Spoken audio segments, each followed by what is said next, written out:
ঘোড়ার গোশত খাওয়া যাবে কিনা? আমরা অনেকেই দেখছি যে বর্তমানে গাজীপুরে ঘোড়ার গোশত বিক্রি হচ্ছে এবং তারা 250 টাকা করে ঘোড়ার গোশত বিক্রি করতেছে। এখন অনেকেই প্রশ্ন করতেছেন, হুজুর এই ঘোড়ার গোশত খাওয়া যাবে কিনা, ইসলাম এ বিষয়ে কি বলে?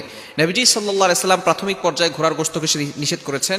সুনানে নাসাই এবং আবু দাউদ শরীফের ভিতরে রয়েছে, নবীজি সাল্লাল্লাহু আলাইহি সাল্লাম নিষেধ করেছেন। এবং ঘোড়া যেহেতু জিহাদের কাজে ব্যবহৃত হয় এবং তার একটা সম্মান রয়েছে, এজন্য ঘোড়ার গোশত খেতে নবী সাল্লাল্লাহু আলাইহি ওয়াসাল্লাম প্রাথমিক পর্যায়ে নিষেধ করেছিলেন। পরবর্তী সময় আবার খয়বার যুদ্ধের সময় গাধার গোশত খেতে নিষেধ করেছেন এবং ঘোড়ার গোশত খেতে নবী সাল্লাল্লাহু আলাইহি ওয়াসাল্লাম অনুমতি দিয়েছিলেন। তবে এখন যেহেতু ঘোড়া সম্মানিত একটি প্রাণী এবং এটা জিহাদের কাজে ব্যবহার হয়, এজন্য এটা না খাওয়াটাই উত্তম।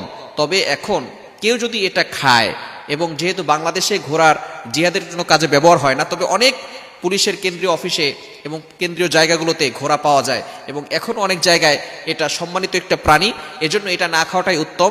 ইমাম আবু হানিফা রাহমাতুল্লাহ আলাইহি এই বিষয়ে ফিকের কিতাবের ভিতরে লিখেছেন, যদি কেউ ঘোড়া খেতে চায় তাহলে এটা মাকরুহে তানজিহি হবে, অর্থাৎ হারামের কাছাকাছি হবে। মাকরুহে তানজিহির সাথে সেই ঘোড়া খেতে পারবে, কোনো সমস্যা নাই। তবে অবশ্যই আমাদেরকে খেয়াল করা দরকার, যেহেতু একটা সম্মানিত প্রাণী, এটা না খাওয়াটাই উত্তম।